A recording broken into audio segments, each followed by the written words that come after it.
यहाँ उत्तर प्रदेश की 9 विधानसभा सीटों के लिए उपचुनाव में योगी आदित्यनाथ का नारा बटेंगे तो कटेंगे के प्रभाव की परख होगी। ये वजह उपचुनाव को खुद फ्रंट से लीड कर रहे यूपी के मुख्यमंत्री इस नारे को विपक्ष की जातीय गोलबंदी की काट के तौर पर प्रेजेंट कर रहे हैं। ये नारे हाल ही में हरियाणा चुनाव में इस नारे ने रंग दिखाया और महाराष्ट्र झारखंड में भी इसकी गूंज सुनाई पड़ रही है। ऐसे में यह तय है कि यूपी उपचुनाव की रैलियों और जनसभाओं में यह नारा गूंज रहा है। वहीं इस नारे को संघ का समर्थन मिलने के बाद 2027 में यूपी विधानसभा में होने वाले बीजेपी की सियासी रणनीति के इर्द गिर्द होने के संकेत भी मिल गए हैं। उत्तर प्रदेश में 9 सीटों पर विधानसभा उपचुनाव सत्तारूढ़ बीजेपी के लिए बहुत अहम माना जा रहा है। हालांकि लोकसभा चुनाव में अपने प्रदर्शन से उत्साहित विपक्ष, खास तौर पर समाजवादी पार्टी, प्रदेश में ना सिर्फ मुखर है बल्कि उसे इसी प्रदर्शन को बनाए रखने की उम्मीद भी है। इसी बीच यूपी के मुख्यमंत्री योगी आदित्यनाथ का हरियाणा चुनाव में दिया गया नारा बटेंगे तो कटेंगे यूपी उपचुनाव के केंद्र में अब आ गया है।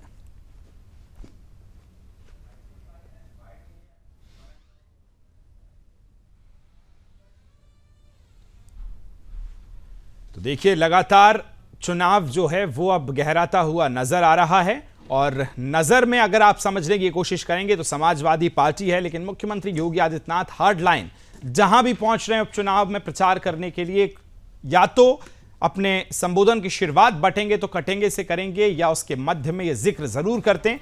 अब तो हालांकि संघ ने भी इस पर सहमति जता दी और कह दिया है कि ये जरूरत है समय की, इसे हमें अपने आचरण में उतारना चाहिए।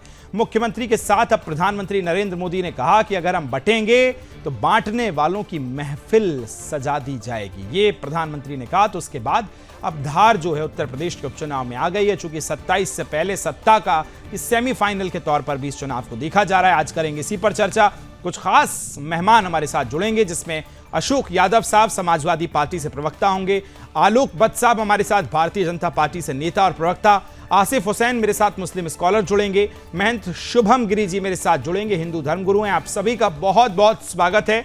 आइए चर्चा की मैं शुरुआत करूंगा।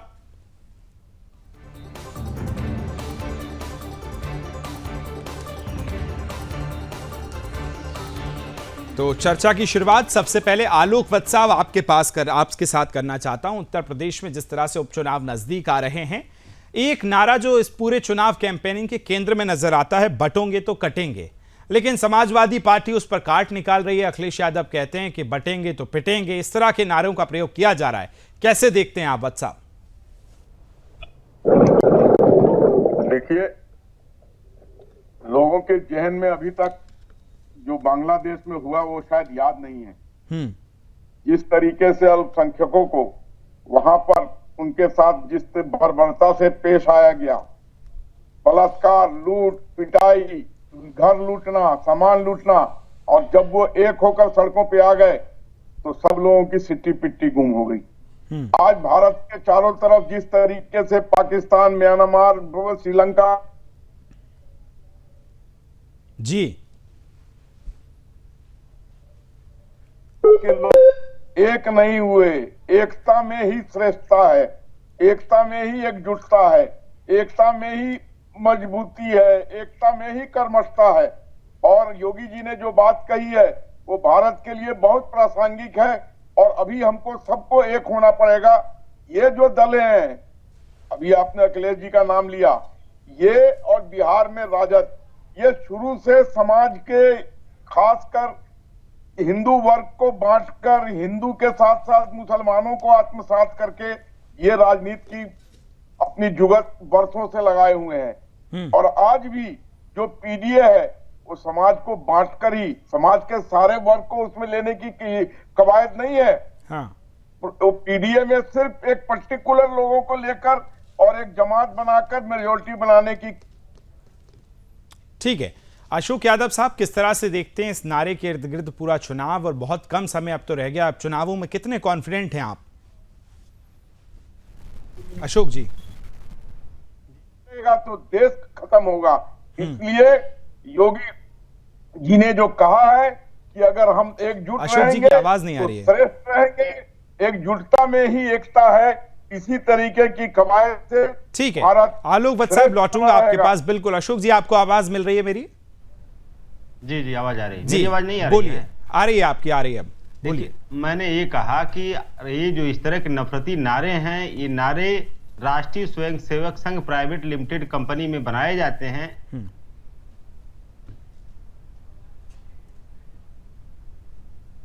आरएसएस के तमाम बड़े नेता हैं, लेकिन इस तरह के जो प्रोडक्ट का निर्माण आरएसएस करती है, इस समाज में नफरत हम्म,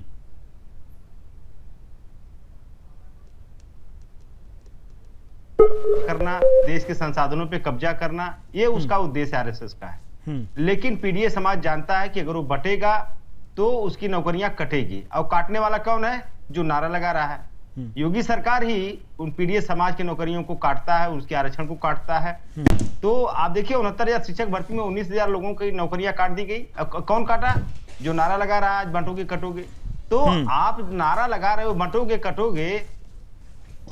जी, एक तो अशोक साहब, पता नहीं आपकी आवाज बहुत ज्यादा ब्रेक हो रही है। आलोक पीडीए साहब, समाज ने बंटना जी। बंद कर दिया। हम्म, पीडीए समाज बंटना बंद कर दिया। जब से पीडीए समाज ने बंटना बंद कर पर दिया, भारतीय तब से जनता उसका पार्टी तो आरक्षण यही कह रही है ना सुरक्षित कि उसकी बांटने नौकरियां का भी काम तो आप ही लोग कर रहे हैं। समाजवाद की जो राष्ट्र, जो राजनीति है, जो अलग अलग जातियों की राजनीति है, वो तो आप ही कर रहे हैं। अशोक नहीं, यादव जी, देखिए, अगर ये बिल्कुल देखिए, जब ये प्रधानमंत्री की जाति बताते हैं, जब ये महामहिम राष्ट्रपति की जाति बताते हैं, जब ये तमाम ऐसे गठबंधन जातियों के आधार पे करते हैं, चाहे सुहेलदेव पार्टी हो, निषाद पार्टी हो, तब ये जातिवादी पार्टी नहीं हुए। हम अगर जातिगत आरक्षण, जातिगत शोषण के खिलाफ आवाज उठाते हैं, तो हम जो है जातिवादी पार्टी हो गए। तो बटेंगे से पिटेंगे तक का ये नारा क्या दर्शाता है, ये भी जरा बताइए। देखिए, ये तो इन्हीं के लिए है भाई। देखिए, जो योगेश कौन वर्मा, इनके पिटेगा, ये भी पिछड़े थोड़ा जाति स्पष्ट के कर थे। दीजिए।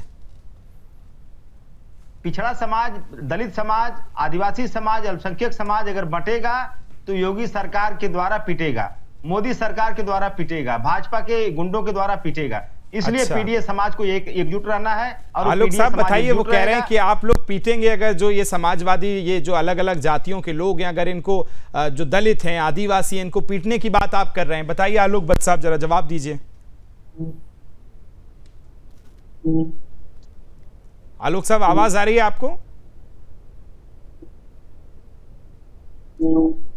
आलोक भट्ट साहब, सुन पा रहे हैं मुझे आप?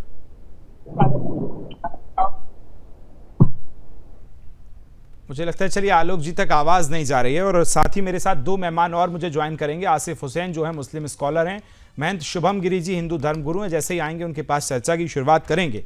लेकिन मैं ये पूछना चाहता हूं आपसे अशोक यादव जी, बहुत कम समय शेष रह गया है। 9 सीटों पर सेमीफाइनल के तौर पर देखा जा रहा है, क्योंकि 27 जो है वो सामने है, और उससे पहले ये बड़ा 9 सीटों पर उपचुनाव है। समाजवादी पार्टी कितनी कॉन्फिडेंट है? अगर बटेंगे तो कटेंगे से हटा दें हम मुद्दों पर, अगर मुद्दों के आधार पर चलें, कितने कॉन्फिडेंट आप इस समय दिखते हैं? देखिए, मुद्दों की बात से अगर आपने कहा, तो मुद्दों से ध्यान भटकाने के लिए ही ये बटोगे कटोगे का नारा लाया गया है। अगर ये मुद्दों की बात करते थे, मुद्दों की बात करने का साहस नहीं है इन लोगों के पास। मुद्दों की बात, क्योंकि काम तो कुछ किया नहीं है। अब ये शॉर्टकट पॉलिटिक्स अपना रहे हैं, समाज में भाईचारे को बर्बाद करने के लिए, समाज में बंटवारे बांटने काटने की बात करने वाले लोग अपने मूलभूत मुद्दों से ध्यान भटकाने के लिए ही तो ये सारे नारे ला रहे हैं। शुभम गिरी जी, जरा बताइए, बांटने की और काटने की राजनीति कौन करता है? और अब तो समाजवादी की पार्टी के नेता ने एक बड़ा बयान भी दे दिया है कि बटेंगे तो पिटेंगे। तो क्या इसका अर्थ निकाला जाए, जरा बताइए, आप तो धर्मगुरु हैं। देखिए, इस प्रकार की भाषा किसी को नहीं बोलनी चाहिए, चाहे कोई से भी पार्टी का व्यक्ति हो। मैं उसमें ये नहीं कर रहा हूँ कि मैं समाजवादी पार्टी का पक्ष रख रहा हूँ, क्या मैं भाजपा का पक्ष रख रहा हूँ, चाहे मैं जो मुस्लिम धर्म है उसका पक्ष रख रहा हूँ। मैं अपनी सनातनियों की बात कर रहा हूँ। हमारे सनातनियों में एक कहा गया है कि हमें एकता का सूत्र अपनाना चाहिए और वसुधैव कुटुंबकम की भावना अपनानी चाहिए। ये हमारी संस्कृति कहती है, ये हमारा संविधान भी कहता है, सत्यमेव जयते, विश्व बंधुत्व की भावना वो रखता है, अतिथि देवो भव। लेकिन इस प्रकार की भाषाबाजी हो रही है तो बहुत दुर्भाग्यपूर्ण है। कोई नहीं पीटता है। अगर आप किसी से बैरी करोगे, दुश्मन से दुश्मनाई करोगे तो ही पीटेगा। अगर आपका कोई विवाद होगा वही पीटेगा। बाकी कोई किसी को किसी से मतलब नहीं है। सबको अपने काम से मतलब है, सबको अपने से मतलब है। सर्वप्रथम मैं आपके चैनल में आज आया, सभी को, जितने भी मीडिया पैनलिस्ट बैठे हैं, मेरी ओर से धनतेरस की भी हार्दिक शुभकामनाएं और मां भगवती आप सभी की मनोकामना पूर्ण करे। चलिए, आप पूछेंगे, ये सियासत उत्तर प्रदेश में नजर आ रही है। आसिफ हुसैन साहब, आपके पास आ रहा हूं। ये जो नारा दिया गया है और उसके बाद इस पर सियासत चल रही है, आप किस तरह से देखते हैं इस नारे को? देखिए, एक निर्वाचित मुख्यमंत्री का, इस देश के सबसे बड़े प्रदेश के मुख्यमंत्री का इस प्रकार का बयान दुर्भाग्यपूर्ण है, क्योंकि वो बटेंगे तो कटेंगे। कौन काटेगा, किसको काटेगा, क्यों काटेगा? अगर काटेगा तो ये आपकी जो इंटेलिजेंस है वो उसका फेलियर है। आप मुख्यमंत्री हैं, आपके मुख्यमंत्री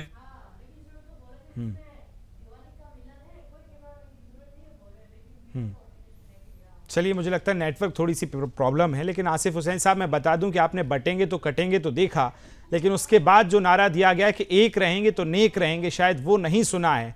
यही तो हमारा वाक्य कि एक रहेंगे तो नेक रहेंगे। नहीं तो आजकल ये जो देखने को मिल रहा है, अलग अलग शहरों में किसी की गर्दन काट दी जा रही है, किसी के हाथ काट दिए जा रहे हैं, शायद ये उसका होगा। बताइए आलोक भट्ट साहब, अभी अशोक यादव जी कह रहे थे कि आप लोग काटने की और बांटने की राजनीति कर रहे हैं, बताइए क्या जवाब है आपका? आज तक हिंदू सहिष्णु है। कभी भी कटने की बात हिंदुत्व में कभी नहीं होती है, कभी नहीं हुई है, किसी ने नहीं कहा है। लेकिन इस तरीके से अल्पसंख्यक लोगों में सर कलम करने की बात हुई है और सर कलम किया भी है इन्होंने। तो इनके अंदर सही सुनता नहीं है। और जिस तरीके से इन लोगों ने समय समय जी, आपकी आवाज ब्रेक हो रही है। ठीक है, मैं शुभम गिरी जी बताइए, जिस तरह से अभी कह रहे थे आसिफ हुसैन साहब के बांटने की और काटने की जो है वो पॉलिटिक्स नहीं होनी चाहिए, तो कौन बांटने और काटने की बात करता है, जरा बताइए। देखिए, ये जो बांटने की काटने की बात है, पहले तो मेरी बात को आपने काटा था विकास जी। मैं उदाहरण पूर्व बताता हूँ। बटेंगे तो कटेंगे, ये जो भी नारा लगाए बिल्कुल गलत लगाए, इसमें सियासत नहीं होनी चाहिए। अगर माननीय मुख्यमंत्री जी ने ऐसा बयान दिया है तो उन्होंने इसमें कहा भी कि आप आपस में मत बांटिए, जातियों में मत बांटिए, आप एकता के सूत्र में रहिए, भाईचारा के सूत्र में रहिए और आप वसुधैव कुटुंबकम की भावना को करिए। लेकिन आजकल ऐसा रिवाज चल गया है, फैशन ऐसा चल गया है, मैं आपको कहूं सनातन के नाम पर गाली देने का आजकल रिवाज चल गया है। पहले कौन गालियां देता था? पहले तो गालियां देने वाले लोग थे, फिर वो कभी रामचरितमानस में सवाल उठ गया, कभी सनातन के उठ गया। आजकल विपक्ष अपनी भूमिका निभाए, विपक्ष अपनी भूमिका निभाए, विपक्ष का अधिकार है लोकतंत्र में आलोचना करने का। हम भी विपक्ष में होंगे या पक्ष में होंगे तो हमारी भी आलोचना होगी। अब अगर हम भी राजनीति में होंगे, हम धर्म गुरु के रूप में बैठे हैं कि हमारी भी कई लोग आलोचना करते हैं, आपकी भी करते हो, तो सृष्टि का नियम है। लेकिन इस प्रकार की भाषा का मर्यादा विपक्ष को भी रखना चाहिए। कोई किसी को नहीं पीटता, जिसको अपना मत को मत किसी भी पार्टी को मत दे, उस प्रकार की भाषा का प्रयोग किसी को नहीं करना चाहिए। ये तो अलग बात है कि बटेंगे कटेंगे, तो बांटेंगे क्यों? हम लोग एकता के सूत्र में रहे, हम लोग ईमानदारी के सूत्र में रहे और वसुधैव कुटुंबकम की भावना सिखाता है। और हमारा धर्म तो ऐसा है विकास जी, जो हमारे धर्म में भी विपरीत बोलता है उसे भी हम अपना लेते हैं। हम तो सनातनीय हैं। चलिए आसिफ हुसैन साहब बताइए, एक तरफ कोई बात करता है, कोई नारे सामाजिक रैलियों में लगाता है सर तन से जुदा वाले, वो आपको एक्सेप्ट है, पर अगर कोई मुख्यमंत्री कह रहे हैं कि एक रहेंगे तो नेक रहेंगे, उस पर आपको विवाद नजर आता है। कहीं से चुने हुए सांसद कहते हैं कि 15 मिनट के लिए पुलिस हटा दीजिए, फिर हम आपको बता देंगे, वो आपको असहिष्णु लगते हैं, और इस पर आप कह रहे हैं कि इस तरह की पॉलिटिक्स नहीं होनी चाहिए। तो ये कैसा दोहरा चरित्र है? पहले तो बहुत बहुत अभिनंदन शुभम गिरी जी महाराज का, कि उन्होंने एक बहुत ही सधी हुई बात कही है। बात रही कि कटेंगे तो बटेंगे, या एक हैदराबाद के विधायक ने जो कहा उसका किसी मुसलमान ने कोई समर्थन नहीं किया, मगर उसी के बाद आप नीलेश राणे की बात क्यों नहीं करते? नीलेश राणे क्या बयान दे रहे हैं महाराष्ट्र के अंदर, उस पर आप कोई चर्चा नहीं करते। अनुराग ठाकुर क्या बयान दे रहे हैं, उस पर आप कोई चर्चा नहीं करते। साध्वी महाराज ने क्या बयान दिया, उसके आप कोई चर्चा नहीं करते। गिरिराज क्या बयान दे रहे हैं, उसके बाद नहीं, आपने अभी कहा ना कि बटेंगे तो कटेंगे सहिष्णु है, तो मैं ये पूछ रहा हूं कि ये जो देश भर में रैलियां निकलती हैं, सामाजिक रैलियां, उसमें सर तन से जुदा के नारे लगते हैं, ये शांति का वो कोई विचार थोड़ी है। Let me complete sir. आपने एक का बयान दिया ना कि उसने कहा कि 15 मिनट पुलिस हटा लो तो आपको सहिष्णु लगता है, मगर क्या आपने नीलेश राणे के उस पर आपने कोई वो किया? बाकी रही बात सर तन से जुदा की, हम इस देश के कानून को मानने वाले लोग हैं। यदि कोई इस देश के कानून के विरुद्ध बात करता है, हम उसका कतई समर्थन नहीं करते, मगर हम उन लोगों का भी समर्थन नहीं करते जो अंतिम पैगंबर मोहम्मद सल्लल्लाहु अलैहि वसल्लम के ऊपर अभद्र टिप्पणियां करते हैं, जो किसी भी महापुरुष के ऊपर अभद्र टिप्पणियां करते हैं। एक संत तो इस देश के कानून को नहीं मानते, वो महात्मा गांधी के ऊपर अभद्र टिप्पणियां करते हैं। मैं उनका नाम नहीं लेना चाहता, मगर कई बार उनके बयान ऐसे आए हैं कि जिन एपीजे अब्दुल कलाम ये था, वो 29 में मुस्लिम राष्ट्र बन जाएगा, उस पर आप नहीं, चर्चा नहीं किसी करते। के पैगंबर पर या किसी के साधु संत पे बिल्कुल टिप्पणी नहीं करना चाहिए। हुसैन साहब, ये आप सही कह रहे हैं, इस बात का आपका मैं स्वागत करता हूं, लेकिन एक रहेंगे नेक रहेंगे, इसी से भी किसी को दिक्कत नहीं होनी चाहिए। जब सार्वजनिक मंच से सब अपनी बात कर ही रहे हैं तो इसके आधार पर फिलहाल समय आज मुझे रोक रहा है। ये चर्चा तो लंबी की जा सकती थी। अशोक यादव जी, शुभम गिरी जी, आलोक भट्ट साहब और साथ ही आसिफ हुसैन साहब, बहुत बहुत धन्यवाद। फिर इस विषय पर हम लोग बैठेंगे, लंबी चर्चा करेंगे। वक्त एक छोटे से ब्रेक का, उससे पहले सीधे मुख्यमंत्री योगी आदित्यनाथ संबोधित कर रहे हैं, पहुंचे और क्या कुछ कह रहे हैं सुनवाते हैं। 64 जनपद ऐसे हैं जिनके पास अपना एक मेडिकल कॉलेज या तो बन चुका है या बन रहा है। जो 11 जनपद हैं उनके लिए भी हम लोगों ने एक नई नीति का निर्माण किया है। इसके अंतर्गत मेडिकल कॉलेज के निर्माण के कार्यक्रम को हम युद्ध स्तर पर आगे बढ़ा रहे हैं। आज उत्तर प्रदेश के पास 2 एम्स हैं और हम लोगों ने एम्स दिल्ली से आग्रह किया है कि लैंड हम देंगे, आप अपना एक सैटेलाइट सेंटर गाजियाबाद में बना दीजिए, जिसके कारण दिल्ली एम्स की सुविधा का लाभ गाजियाबाद, हापुड़ और मेरठ वासियों को, बुलंदशहर वासियों को प्राप्त हो सके। इसके लिए एक सहमति आगे बन रही है और मुझे विश्वास है कि यह कार्यक्रम हम बहुत शीघ्र आगे बढ़ाने का कार्य करेंगे।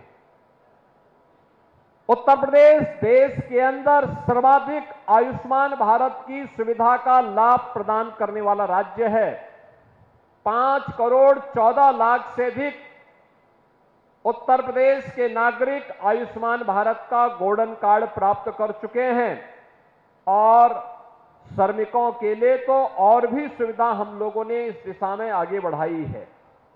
खासतौर पर उत्तर प्रदेश श्रम और सेवायोजन विभाग के माध्यम से प्रधानमंत्री मोदी जी के मार्गदर्शन में उत्तर प्रदेश के अंदर सरकार ने निर्माण श्रमिकों के लिए हर कमिश्नरी में, हर मंडल मुख्यालय पर एक एक अटल आवासीय विद्यालय बनाए हैं। अटल आवासीय विद्यालय यह शिक्षा के क्षेत्र में एक आमूलचूल परिवर्तन की दिशा में उठाया गया कदम है, जिसमें रजिस्टर्ड निर्माण श्रमिकों के बच्चों को निःशुल्क अध्ययन की सुविधा का लाभ उनके रहने और उनके सर्वांगीण विकास के लिए शैक्षणिक विकास हो और सर्वांगीण विकास हो, इसके लिए एक बड़े कार्यक्रम को लेकर के आज राज्य सरकार ने कदम बढ़ाए हैं। निर्माण श्रमिकों के बच्चों की निःशुल्क शादी हो सके, इसके लिए सामूहिक विवाह की योजना और इसके लिए 75,000 रुपए तक की राशि जहां उन बच्चों के लिए उपलब्ध करवाई जा रही है, वहीं साथ ही साथ निर्माण श्रमिकों से जुड़े हुए बच्चों के लिए अध्ययन के लिए, उच्च अध्ययन के लिए मेडिकल की अध्ययन की पढ़ाई हो, तकनीकी शिक्षा की हो, उच्च अध्ययन की हो, वे जीवन के किसी भी क्षेत्र में उच्च अध्ययन करने के लिए जाते हैं तो उसके लिए भी अतिरिक्त धनराशि उन्हें उपलब्ध करवाने की कार्रवाई को आगे बढ़ाया जा रहा है। एक और जीवन के प्रत्येक क्षेत्र में बिना भेदभाव के शासन की योजना का लाभ समाज के प्रत्येक तबके को प्राप्त हो, इसके लिए प्रधानमंत्री मोदी जी के मंत्र सबका साथ और सबके विकास के भाव के साथ समाज के प्रत्येक तबके को इन योजनाओं का लाभ देने का कार्य हो रहा है। आवास विहीन परिवारों को एक एक आवास, देश के अंदर सर्वाधिक आवास देने वाला राज्य उत्तर प्रदेश है। 56 लाख से अधिक गरीबों को अब तक एक एक आवास दिया जा चुका है। बहनों और भाइयों, 2017 के पहले एक कल्पना थी। 2,62,00,000 से अधिक परिवारों के घर में एक एक शौचालय का निर्माण किया जा चुका है। और यही नहीं, 1,86,00,000 परिवारों को उज्ज्वला योजना का रसोई गैस का सिलेंडर भारत सरकार ने कनेक्शन मुफ्त दिया है। और दीपावली और होली में एक एक भरा हुआ सिलेंडर राज्य सरकार उन्हें मुफ्त में उपलब्ध करवाने का कार्य कर रही है। और मैं तो कहूंगा, जिन लोगों ने अब तक अपना सिलेंडर नहीं लिया है, एजेंसी के पास जाइए, एक भरा हुआ सिलेंडर आपके कनेक्शन में आपको उपलब्ध हो जाएगा। बहनों और भाइयों, जब दुनिया कोरोना के सामने पस्त थी, तब निर्माण श्रमिकों के लिए जीवन निर्वाह भत्ता देने का काम केंद्र और राज्य सरकार की डबल इंजन की सरकार कर रही थी। तो पिछले 4-4.5 वर्ष से फ्री में 15 करोड़ लोगों को प्रदेश में और 80 करोड़ लोगों को देश के अंदर राशन देने का काम भी ये डबल इंजन की सरकार कर रही है।